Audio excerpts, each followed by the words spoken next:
Namaste everybody, and thank you very much for joining me in this Buddhism Guide session.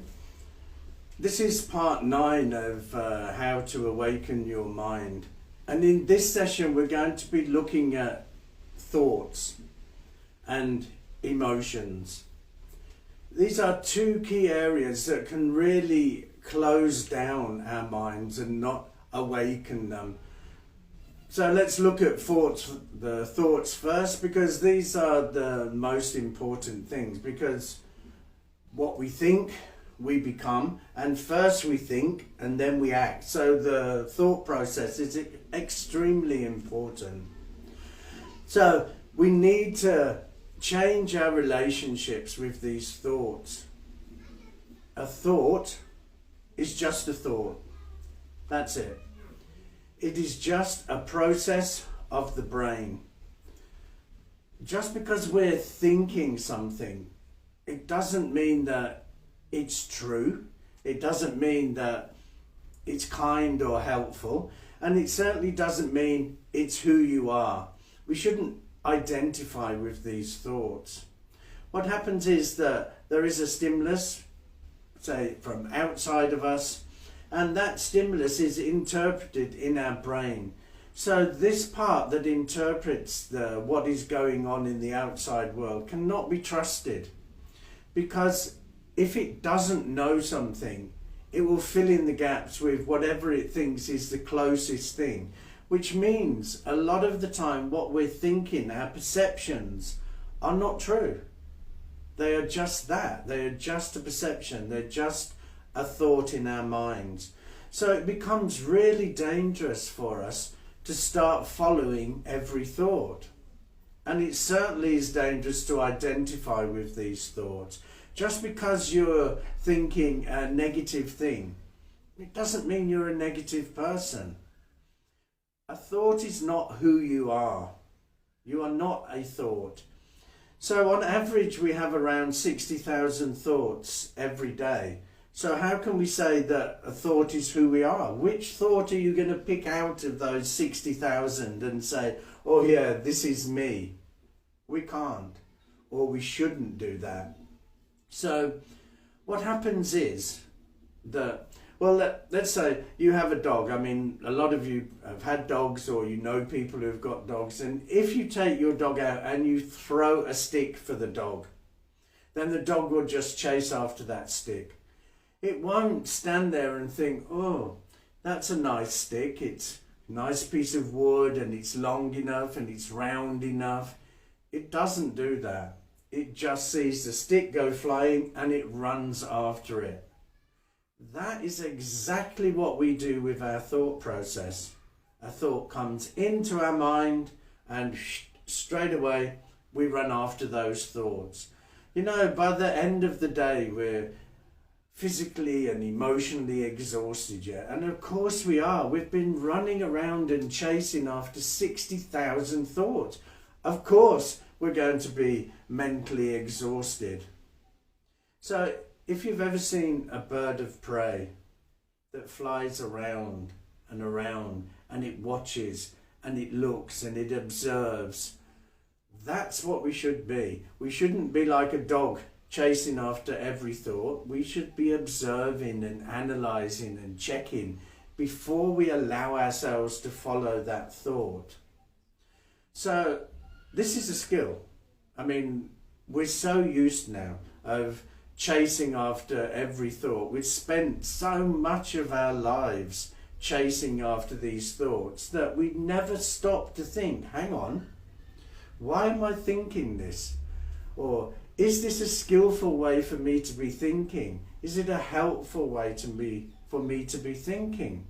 We don't do that. A thought comes into our head and then we start engaging with that thought. We start giving that thought power.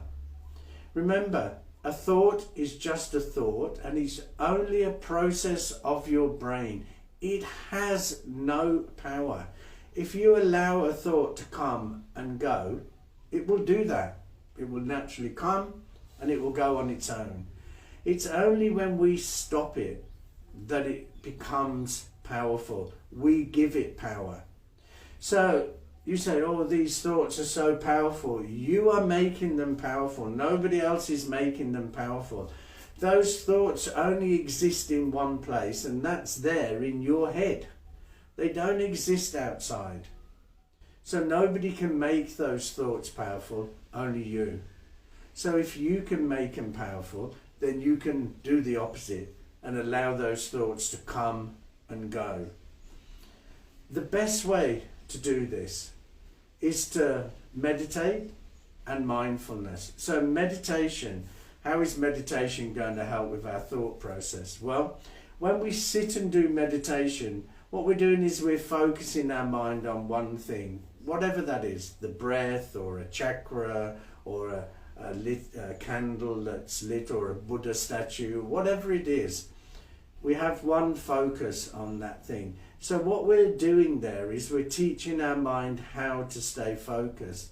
But what we're also doing, when our thoughts come and we keep coming back and watching our breath, and then thoughts come again and we slowly come back and we start watching our breath, what we're doing there is we're slowing our brain waves down.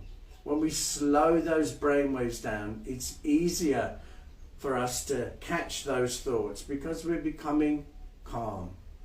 So at the moment, while you're sitting here watching this, then you're in the beta stage.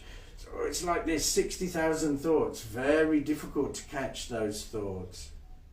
But if you do meditation on a regular basis and you train your mind to stay focused, then it will bring your brainwave down to the alpha state. And in that alpha state, there's going to be less thoughts. You're going to be more relaxed, less thoughts. Less thoughts means you've got more opportunity to catch those thoughts.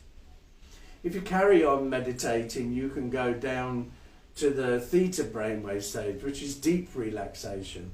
But what I'm talking about here is just normal meditation, 10, 15 minutes of watching the breath every morning, teaching ourselves how to focus, how to stay focused, how not to be distracted, and bringing our brain waves down so we're able to catch those thoughts.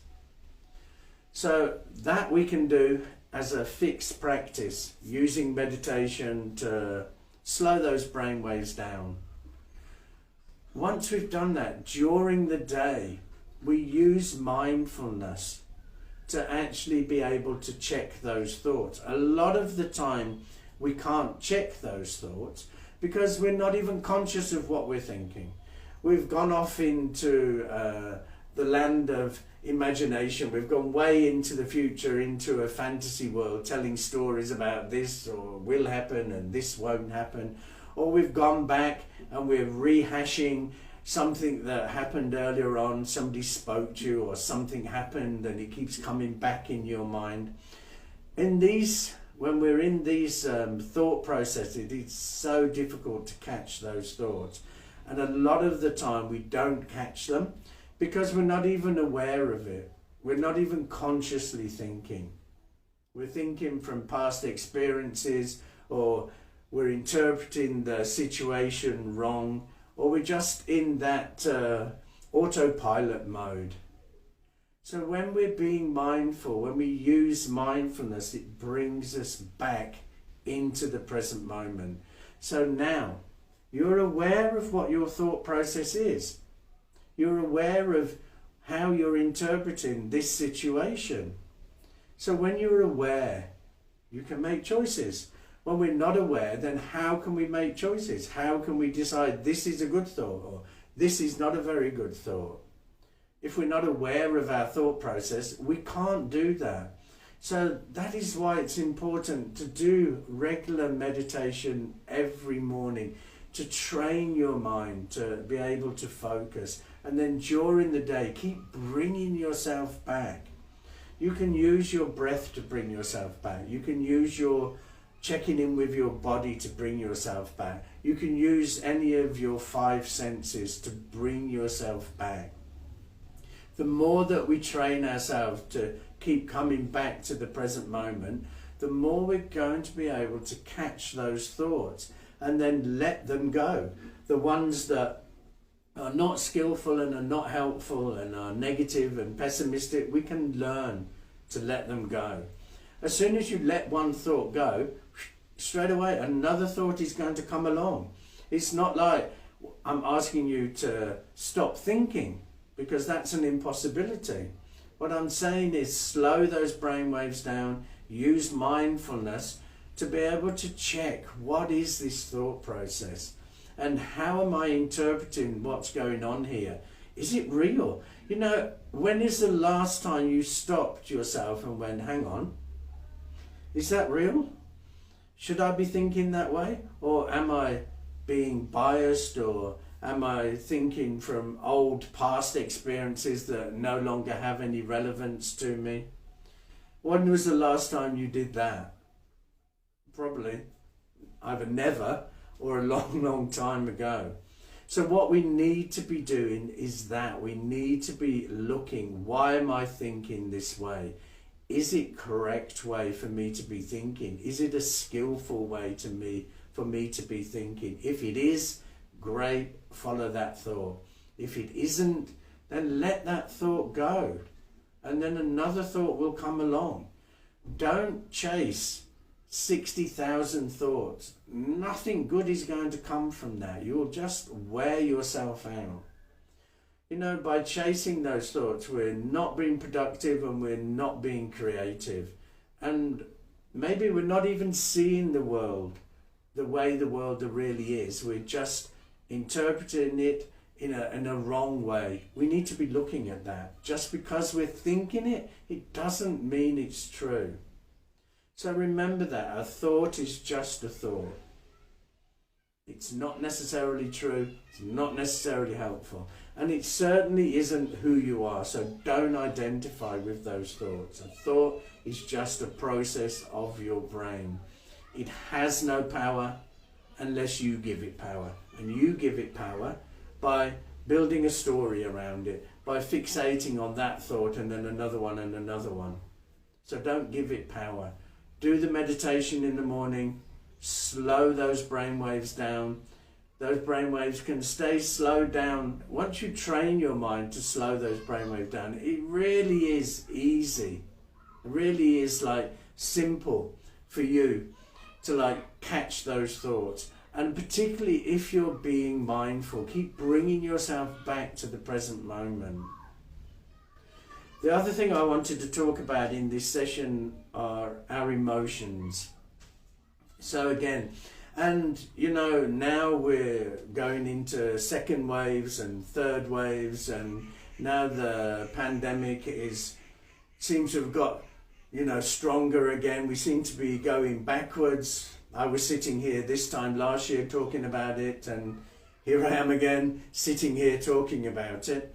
So we're coming into a stage, and especially in India here, where there is a lot of fear now.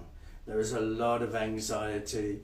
There's a lot of stress and tension and concerns, and really strong emotions are coming up.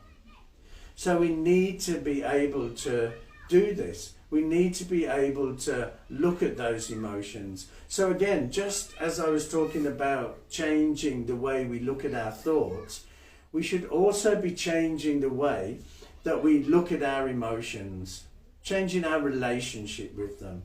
So the first thing is to look at there are two different types of emotions here. There's the connective emotions, love, compassion, generosity, empathy, gratitude, all those. These are the ones that are collective. And then there's the other ones, the ones that are protective, the ones that come up to protect ourselves, fear, anxiety, stress, anger, all of these. And these are the ones that I'm talking about. The collective ones, great, let's carry on with them. But these other ones, the protective ones, these are the ones that we try to push away, we try to deny, we don't want them. The more you push them away, the more that your mind is going to think that this is an enemy and I don't want this emotion. We shouldn't be looking at emotions in this way. Emotions are not our enemy. Emotions come up. Again, emotion is a process of your brain, and it comes up because it's stimulated by something, but it comes up for a reason. It doesn't just suddenly pop up. So it's not sitting in your head and thinking, oh, what shall I do now? Oh, I know, I'll annoy them, I'll become angry. It's not like that. The emotion comes up for a reason. So don't try to suppress it, and don't try to deny it, because it will not go away. When you're trying to deny that or suppress that or push it away, what you're actually doing is holding it. So the emotion is coming up, you fight against it, and you're holding it there. And it's going to stay there longer. What we need to do is allow that emotion to come up and then work with that emotion. And then the emotion will drop off. Because just like your thoughts, your emotions come to go. Your thoughts, your emotions are not permanent. And again, those emotions are not you. Don't say, I am an angry person. I am a jealous person. Anger is there, yes. Jealousy is there, yes. But it's not who you are. So don't identify with those emotions. So we should be seeing those emotions as our teacher, because that's exactly what they're coming to do. They're coming for a reason. So we need to learn, what is the reason? What is that emotion coming for? What is it trying to teach me? What do I need to do? What lesson do I need to learn? And what do I need to do to let that emotion go? In this way, we're working with these emotions. So it doesn't mean that you'll stop your emotions forever. So don't think that, and we shouldn't try. An emotion is an important part of being human. It tells a story. If you look back now over a time when you were sad, those emotions, once you start thinking of that sad time, those emotions will be there to help you tell the story. And of course, when you look back at happy times, then all those happy emotions will be there to help you tell the story. So emotions are there for a purpose. It helps us tell a story, particularly the collective ones help us to tell the good stories. The protective ones are there for that reason, to protect ourselves. Now sometimes they're overprotective, and that's when jealousy and pride and all those things come up. But if jealousy comes up, don't try to push it away. If grief comes up, don't try to push it away. What we need to be doing is, first of all, we need to acknowledge that that emotion is there. And we need to label that emotion. We need to name it, to tame it. Because once you name that emotion, you will start to tame it. Once you acknowledge that this emotion is here, and it is anger or grief or jealousy or pride. So name it. Once you start doing that, then already that emotion will begin to lose that strong grip, that strong power that it has over you. So the first thing we need to do is acknowledge and name it to tame it. Then we need to accept. This is the important part. Because remember, if we don't accept, we fight against it, we're just going to hold it there. So acceptance means that I accept that this emotion is here. Now this is where we have to be careful. When we accept it, don't accept I am. So don't accept I am angry at the moment, or I am jealous, or I have pride. Don't accept it in that way. If you accept it in that way, you give yourself no room for maneuver. So when you're accepting, you just accept that at this moment, there is this jealousy, there is this pride or this anger. So the difference is, here is me, here is anger. I am angry. Where is the room for movement there? Where can I go with that? I've just already told myself that I am anger. So then all of me is anger. But if we say, at the moment there is anger, so here is me, and at the moment there is this anger. Look, now I've got room for movement here. I've got things that I can do because I haven't identified with it. You may say this is just words and words don't matter. Words do matter. What we think we become. If you think I am angry, then that is what you're going to become. If you think that at the moment there is this anger, you have room to move, you have room to change. So it's important when you accept that at the moment there is this emotion here. So once you do that, once you've acknowledged and named it and tamed it, or tried to tame it a bit, and you've accepted that at the moment there is this emotion here, then investigate that emotion, look at that emotion. So don't look at it in a way where you're blaming. Oh yeah, I've got anger and it's their fault. Or I'm feeling jealous. Oh, it's my fault. We're not blame game here. Nothing good is going to come for blaming. So don't blame. What we need to do is just look curiously. Oh, why is that emotion here? So look like that. In mindfulness, we call it the beginner's mind. It's like we're looking at this for the very first time. It's like being, like a child when he sees something for the first time. It's like, oh, wow, what is that?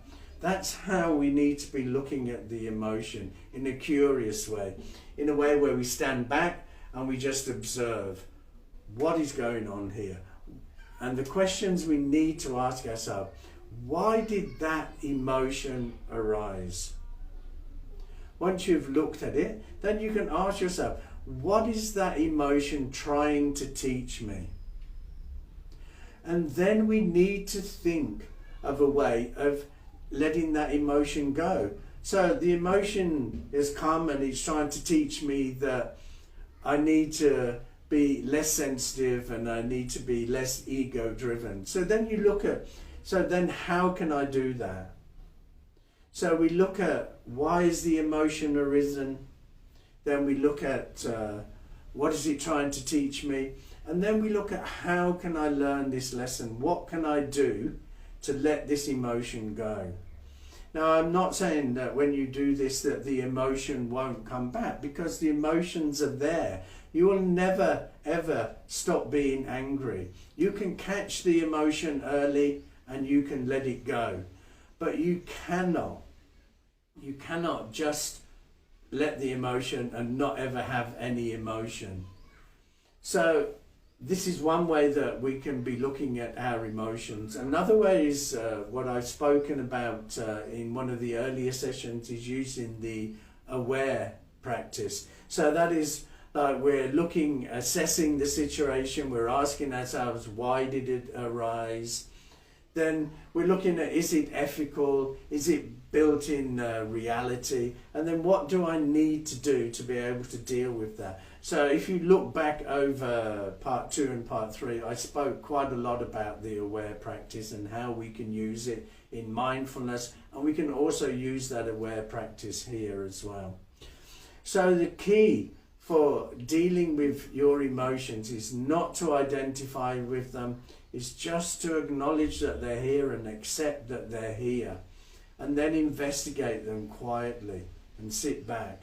It doesn't mean you only have to do this once, because anger will come for many different things. You see, anger is like the tip of the iceberg, and under that anger is so many different things like fear and jealousy and pride and a whole host of things. That at the top we see anger, but what is under there? So when we look and when we investigate that emotion, that's what we're looking at underneath. Okay, I can see anger, yeah, but what is causing that? And at the moment it might be fear. It might be fear of getting the virus. It might be anxiety for getting the virus. It might be anxiety because you know somebody who is sick and they can't find a hospital bed, or they don't have oxygen, whatever it is. So investigate your emotions. Don't fight your emotions. Just investigate them and find a way to help yourself through them. So by doing this with our thoughts and doing this with our emotions, we begin to start to awaken our mind. We can't awaken our minds when we just follow every thought, no matter what that thought is. We can't awaken our mind when we just allow our thoughts to interpret the world in this way without questioning it. You need to question yourself. Only you can question yourself. Nobody else can question you. You know what's going on in here. You know what the thought process is. So you're the one that needs to check it and ask yourself, why am I thinking this? Is this the right way to think? Could there be a better way for me to think, a more realistic way, a more logical way, a more helpful or skillful way? So don't just blindly follow every thought. And of course, like I said, do your meditation and mindfulness and help yourself to be able to catch those thoughts and let the ones that are not going to be skillful go and concentrate on the skillful ones. With your emotions, again, don't identify with them.